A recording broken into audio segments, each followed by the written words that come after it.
mereka sudah tahu mereka akan kalah di 2019. Maka betullah kata Habib Muhammad Rizik bin Husain Shihab hafizahullah, beliau mengatakan satu-satunya cara untuk mengalahkan koalisi akal sehat ini, untuk mengalahkan Prabowo Sandi ini adalah dengan kecurangan.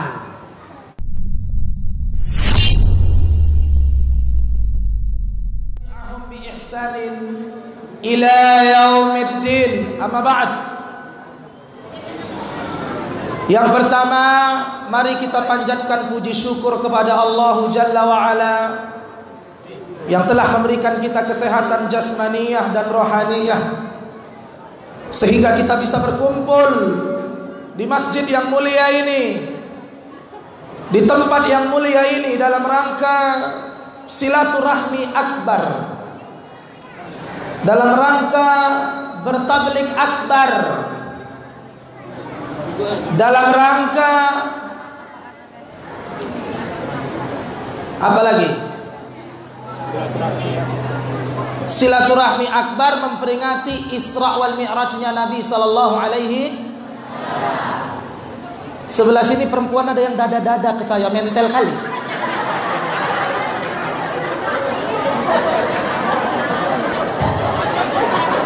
Ada anak gadis dada-dada. Dadanya jangan gini. Takbir.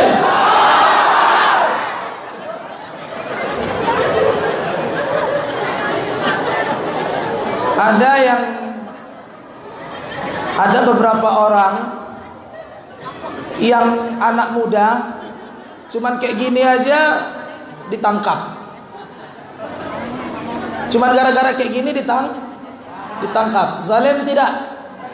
Zalim tidak? 17 April kalah dia. Amin. Ketawa terus kalian, kenapa? Ngeri-ngeri sedap juga aku. Kita bersyukur kepada Allah. Allah pertemukan di malam yang berkah ini, dikumpulkan dalam keadaan sehat.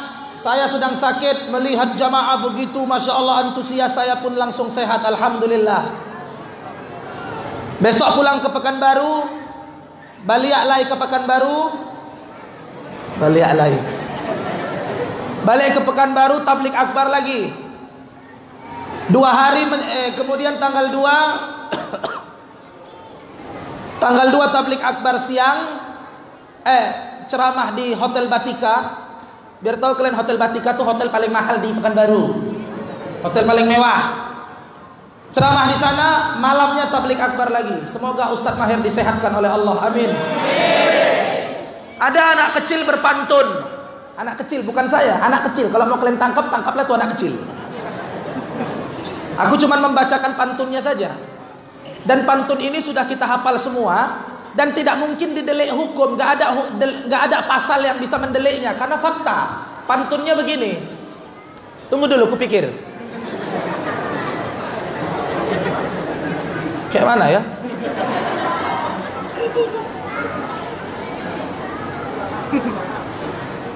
Yang kutilang itu kemana? Burung, bukan yang kutilang. Ada yang hafal? Bukan burung perkutut, burung kutilang. Jokowi dilantik. Ah, itu kayak mana? Burung gelatik, burung kutilang. Jangan gitu. Kalau saya satu kata kalian bilang ea gitu ya. Burung gelatik, burung kutilang. Jokowi pulang, Prabowo dilantik. Nggak cocok.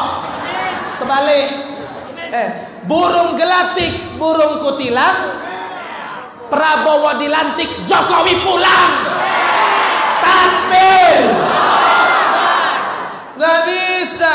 Ustadz Maher Tuwailibi berbahaya, datang ke Belilas, mau kampanye, mau bicara politik. Ceramah saya 1 titik dibatalkan, saudara. Di mana saya dibatalkan? Di mana? Ada polisi, aparat kirim surat intervensi, saudara. Masjid tidak boleh dibuat sebagai tempat berpolitik, tempat berkampanye. Hei cebol!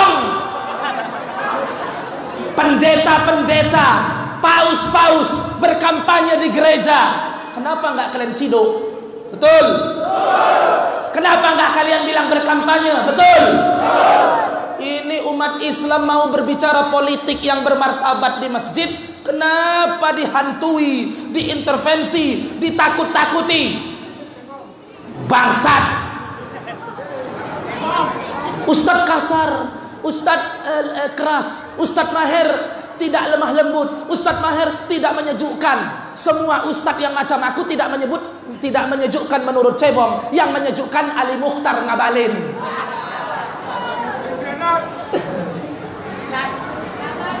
Minta tisu, jangan jauh-jauh tisu. Taruh sini.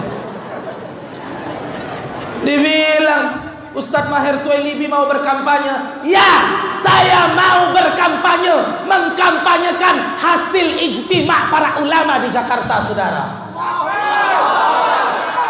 Kok mau berkampanye nggak boleh? Saya di intervensi makin kugas.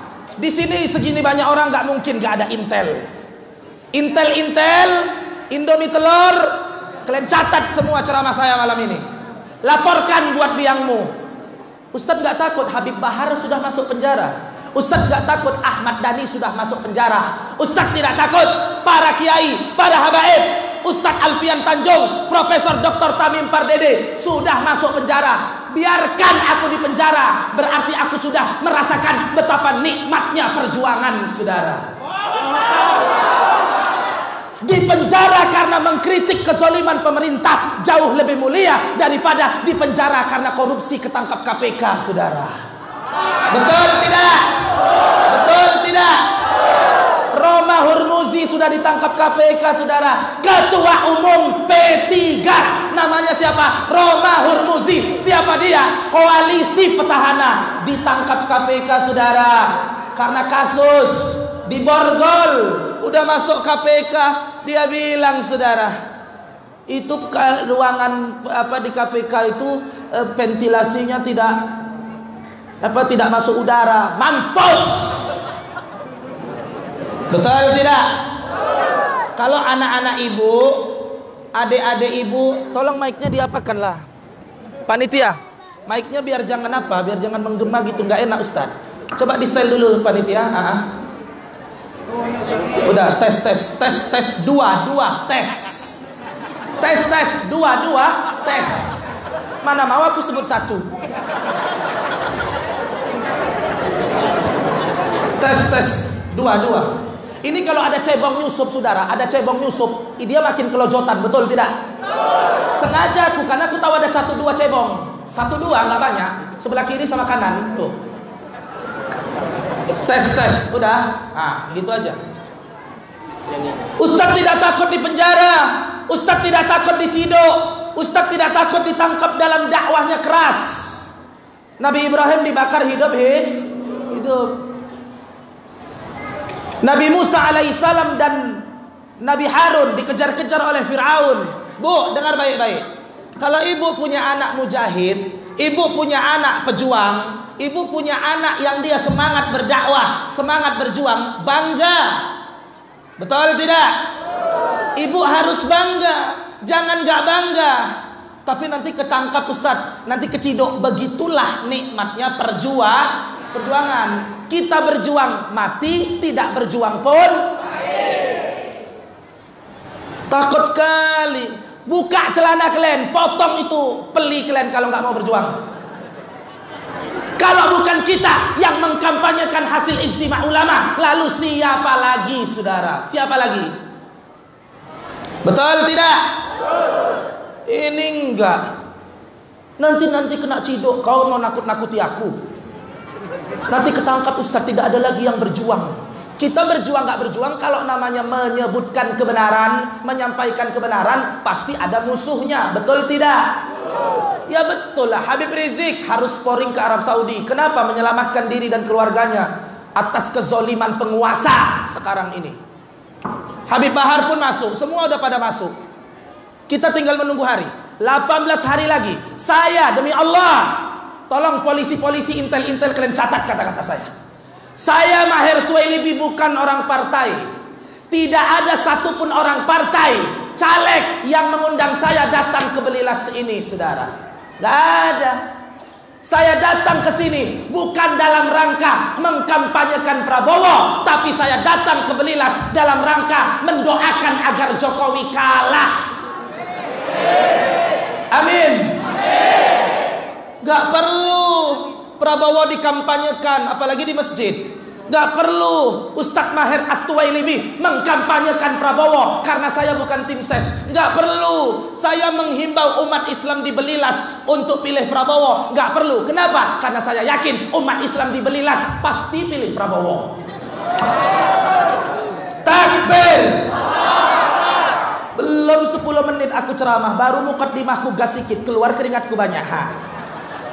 Minta lagi kipas sikit kanan kiri, gak cukup itu. Gak kasihan kalian. Gak itu. Minta kipas taruh sini.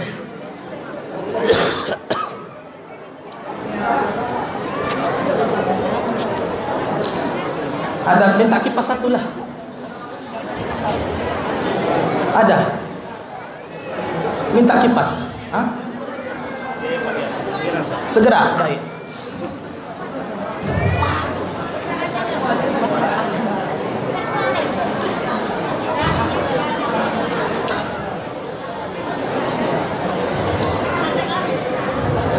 Ganteng kali. Mana HP?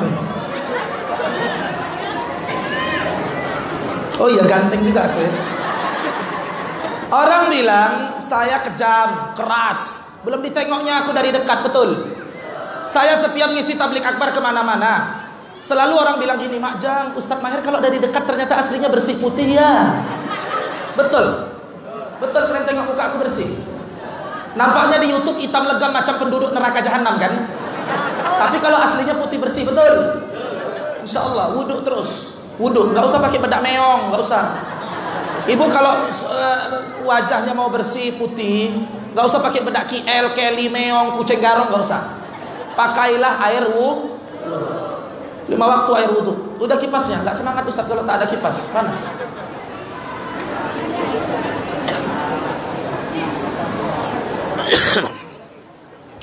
Minum dulu. Bismillah, bismillah, bismillah. Bismillah. Bismillah.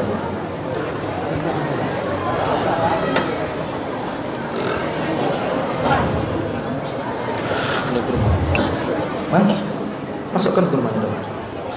Masukkan 2 butir kurma terus. Satu lagi. Awas ada cebok.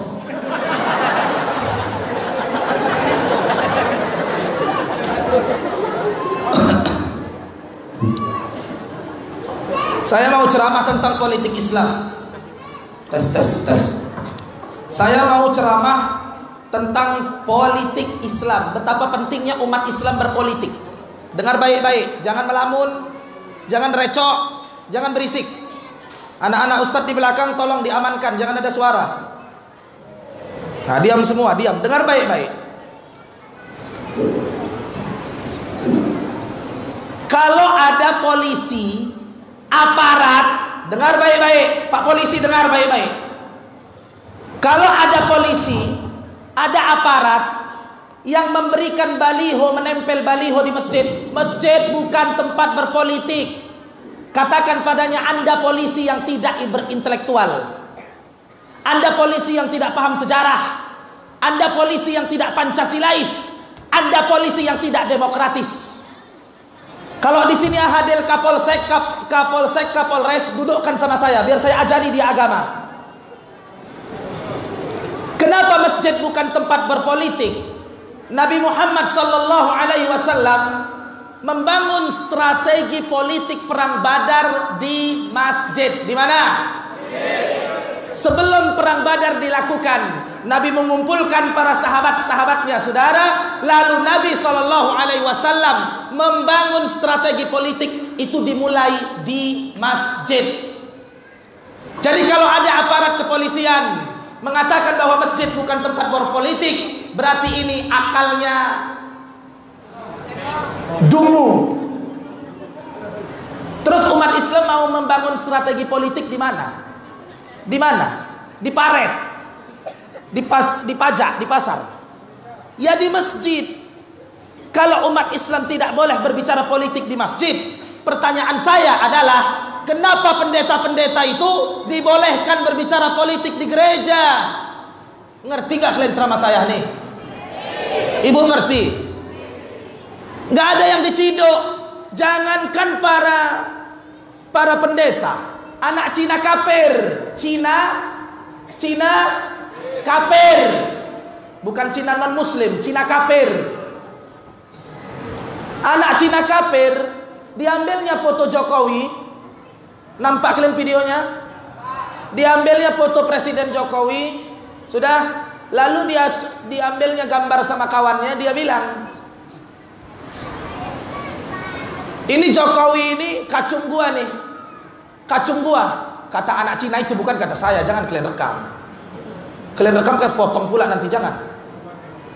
Jokowi ini kacung gue nih, gua tembak kepala lu. Pak Presiden, mana lu? Sini, gua tembak kepala lu. Ada kan videonya?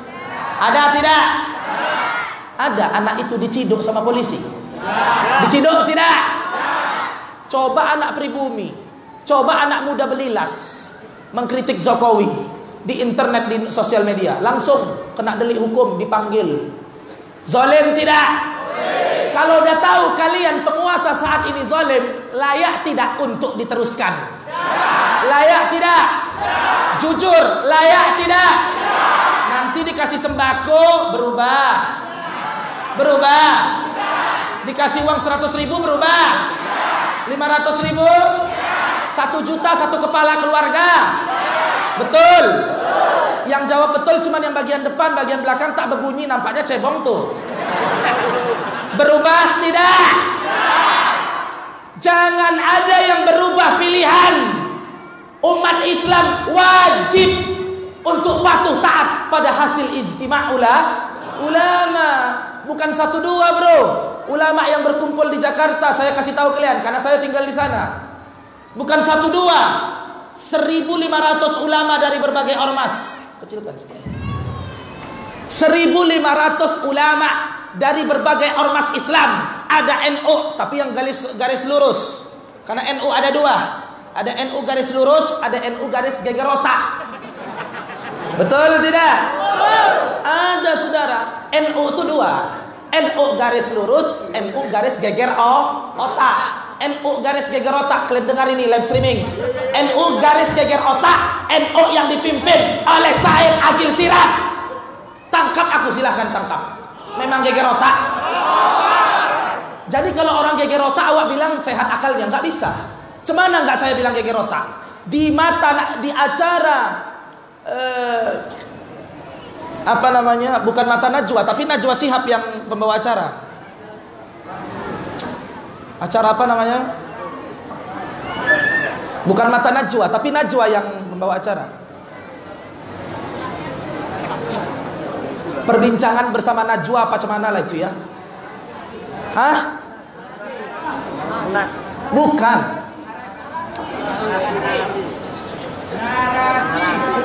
Narasi, bukan juga. Ada satu acara di televisi di Metro, kalau entah di Metro entah apa, yang membawakan acaranya si Najwa Shihab juga, tapi nama acaranya bukan Mata Najwa, bukan. Apa gitulah saya lupa.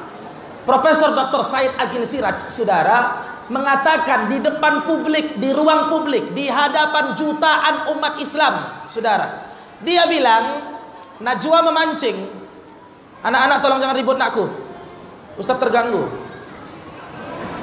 Kata Najwa begini, jadi menurut Profesor Dr. Said Agil Siraj, di kubu 02 itu ada orang-orang radikalis, ekstremis dan teroris. Jadi itu maksud Anda wahai profesor? Kata Profesor Dr. Said Agil Siraj, iya. Jadi dia menuduh tanpa bukti bahwa kubu 02 terkumpul di dalamnya orang-orang ekstremis, teroris dan radikalis. Itu ujaran kebencian atau bukan? Kebencian atau bukan? Terima kalian dibilang teroris? Terima kalian dibilang radikalis? Kita bukan teroris, saudara. Kita nggak pernah ngebom. Kita nggak pernah tahu bagaimana bentuknya, bumbunya, bom aja nggak tahu. Dibilang radikalis, betul? Mau kalian pilih? Mau kalian pilih? Kalau aku sampai mati nggak aku pilih. Nengok mukanya aja aku muak, biar tahu kalian. Pala kali aku dah. Entahlah ya. Ustadz lagi ngomongin siapa rupanya? Nggak ngomongin siapa-siapa, itu Zainuddin Nachiro. Terkumpullah 1.500 ulama di DKI Jakarta. Kalian pantau-pantau kalau ada yang mencurigakan. Pantau-pantau terus, jangan lengah. 1.500 para ulama berkumpul di DKI Jakarta dari semua ormas, saudara. Yang pertama ormas NU yang garis lurus, kedua Muhammadiyah, ketiga Al-Irsyad, dan yang ketiga ada ormas Wahdah Islamiyah, ulama-ulama tarekat, ulama salafi garis lurus tapi berkumpul, saudara. Ulama Jamaah Tabligh, ulama MUI, ulama MIUMI berkumpul, saudara, di Jakarta. 1.500 ulama ijtima. Apa itu ijtima, Ustadz? Berkumpul untuk mencari tahu, untuk mencari kelayakan dan kepantasan siapa calon pemimpin untuk masyarakat, untuk NKRI di 2019 mendatang. 2 kali ijtima. Pertama alot, kedua dapat. Kedua hasilnya Sandiaga. Selesai ijtima, para ulama pulang ke tempatnya masing-masing. Mau dikasih uang sama Pak Prabowo, saudara. Pak Prabowo mau mengucapkan ucapan terima kasih. Dia katakan kepada Ustadz Sambo. Ustadz Sambo adalah guru spiritualnya Pak Prabowo, guru ngajinya. Kalau kata Cebong, Prabowo tak bisa ngaji. Padahal Prabowo itu belajar ngaji, saudara. Namanya Ustadz Sambo, alumni IPB, tinggal di Bogor, tetangga saya. Tinggal di perumahan Budi Agung, Kota Bogor. Pak Prabowo mau ngasih uang terima kasih, mau bayarkan hotel, mau bayarkan ongkos. Kata para ulama, tidak. Kami bukan ulama bayaran. Kami bukan ulama yang bisa disuap. Betul? 1.500, saudara. Udah? Hasil ijtima pertama alot. Kenapa alot? Karena ada satu orang ketua umum partai Islam yang dia berambisi untuk menjadi calon wakil, ingin berambisi menjadi wakil presiden, saudara. Tapi dalam ijtima ditolak. Para ulama tidak menerima permintaan dia. Karena sakit hati, cemburu, tidak diterge sama Pak Prabowo, tidak diterge sama para ulama. Akhirnya dia jadi cebong sekarang, saudara. Siapa Ustadz? Mancing aja kau. Sipulan lah. Akhirnya ijtima kedua baru dapat hasil keputusan Sandiaga. Para ulama kita memunculkan nama Ustadz Abdul Somad. Padahal itu cuma pancingan, saudara, strategi. Paham kalian? Itu strategi kita. Kita munculkan nama Ustadz Somad karena dia adalah dai sejuta umat, untuk mengukur kekuatan lawan, untuk mengukur kekuatan cebong. Siapa yang akan diambil sama cebong untuk jadi wakilnya Zainuddin Nachiro, gitu. Ngerti kalian? Begitu kita pancing dia keluar, akhirnya ketakutan, mendeklarasikan yang menjadi wakilnya adalah Kiai tua bangka udah mau mati, saudara.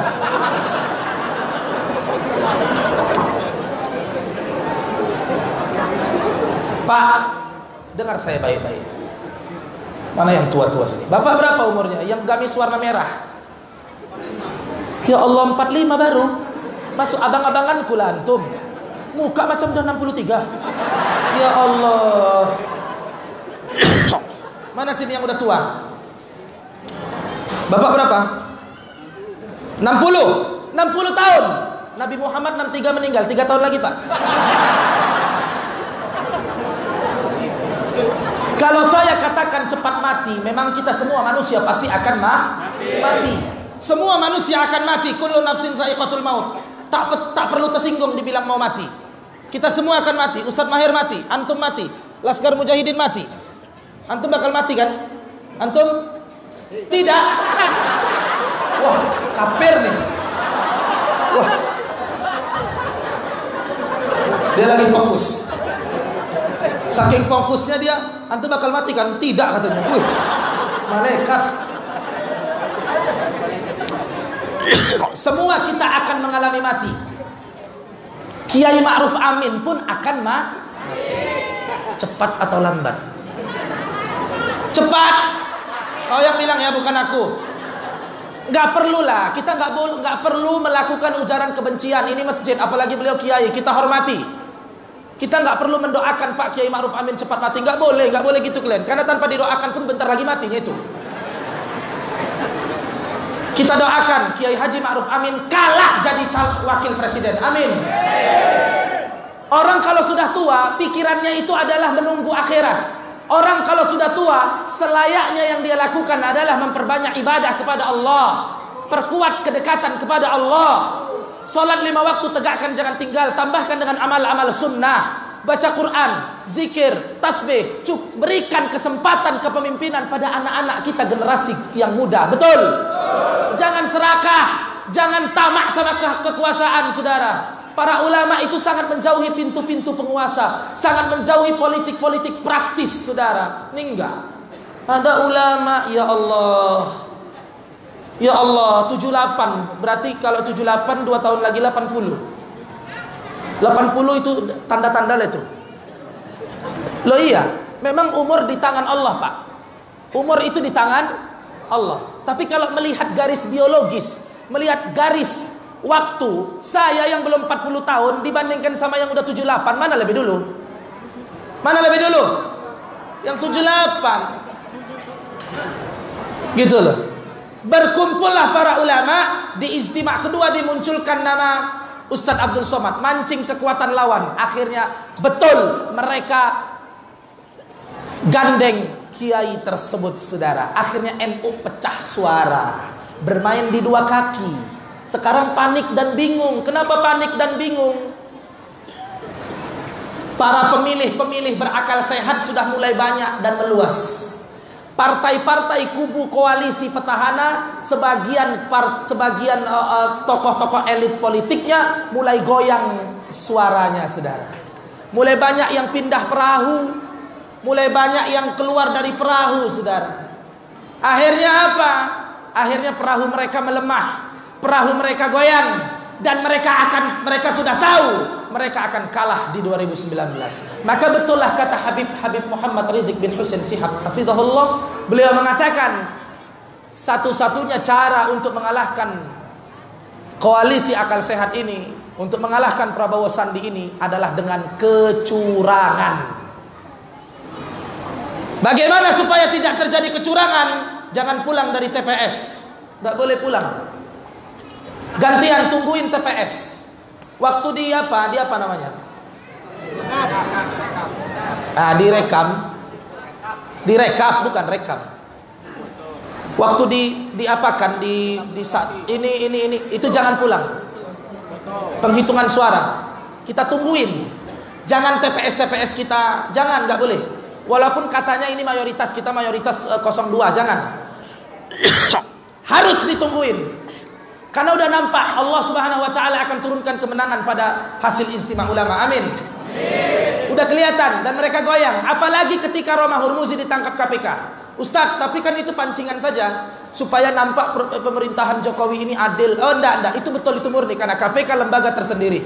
KPK itu netral. Apalagi Novel Baswedan sudah mulai aktif. Insya Allah Allah Subhanahu wa taala seakan-akan membongkar kedok-kedok bajingan-bajingan maling-maling ini, saudara. Semoga Allah Subhanahu wa taala menangkan hasil ijtima'. Amin.